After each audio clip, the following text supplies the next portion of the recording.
sors un peu aussi? Oui, parfois genre en ville, boire au bar. Ah.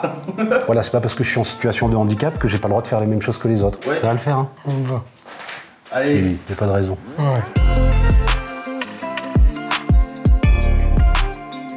Je m'appelle Nicolas. Et moi, je m'appelle Cyril et on vient de faire un petit témoignage sur le média En Vrai pour parler de l'ADAPI du Cantal. Je suis directeur général de l'ADAPI du Cantal. C'est une association parentale qui accompagne et défend les droits des personnes en situation de handicap. Je m'appelle Nicolas. Je travaille à l'espace vert. Dans un ESAT. C'est quoi ton rôle? La tente, la taille, un peu tout. C'est une association parentale qui gère des établissements médico-sociaux. Sur le département du Cantal, on en a 39. On accompagne 1200 personnes en situation de handicap. L'association compte 600 salariés. On accompagne des personnes avec des degrés de handicap différents, de la naissance à la fin de vie. On a des foyers d'hébergement, là où vit Nicolas, mais également des foyers de vie pour ceux qui ne peuvent pas travailler, et puis tout un secteur où on intervient au domicile aussi de la personne.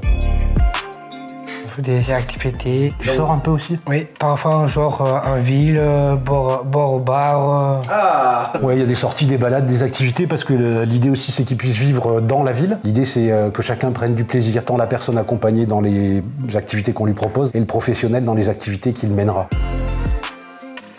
On vient de présenter notre nouveau projet associatif. Il est centré autour de la personne, bien évidemment. On réfléchit sur tout ce qui est développement durable et politique RSE, responsabilité sociale et environnementale. L'association a fait le choix aussi de parler d'autodétermination. C'est le pouvoir d'agir, en fait. C'est permettre à chacun de pouvoir s'exprimer, de pouvoir faire ce qu'il a envie, tout en étant dans des risques mesurés et mesurables. Voilà, c'est pas parce que je suis en situation de handicap que j'ai pas le droit de faire les mêmes choses que les autres. On organise aussi un festival qui s'appelle Le Ton est donné et qui est un festival pour et par les personnes en situation de handicap.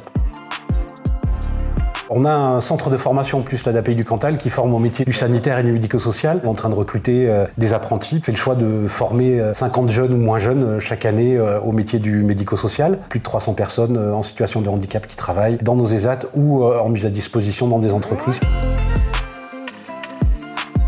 Pour moi, ça a toujours été une évidence, en fait. Au collège, je savais déjà que je serais éduc. Un jour, on m'a demandé si t'étais pas éduc, qu'est-ce que tu ferais? Je savais pas quoi répondre. J'ai dit, je crois que je finirais par tenir un bar. On vit dans un département où il fait bon vivre, on vit dans un contexte environnemental qui est quand même sublime, on mange des produits sains. Aujourd'hui, il y a de moins en moins de départements qui peuvent afficher cette étiquette. C'est quoi ton plat préféré? Moi, c'est un hamburger frites. C'est pas très cantalou, ça. Hein. Des gens dynamiques, pas forcément diplômés, qui ont envie de donner de leur temps pour des personnes accompagnées, qui ont envie de rejoindre une association qui essaie d'être toujours proactive. L'ADAPI, c'est 60 métiers différents. Accompagnant éducatif et social, aide-soignant, moniteur éducateur, éducateur spécialisé. Mais c'est aussi des livreurs, personnel de service, des cuisiniers.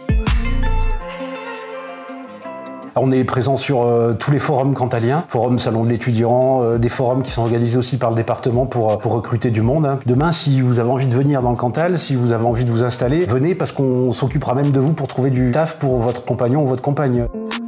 Le plus beau témoignage, c'est quand on les accompagne et que, voilà, quand ils sont contents, qu'ils ont le sourire et qu'ils nous disent merci, je trouve que c'est le meilleur cadeau. En vrai de vrai.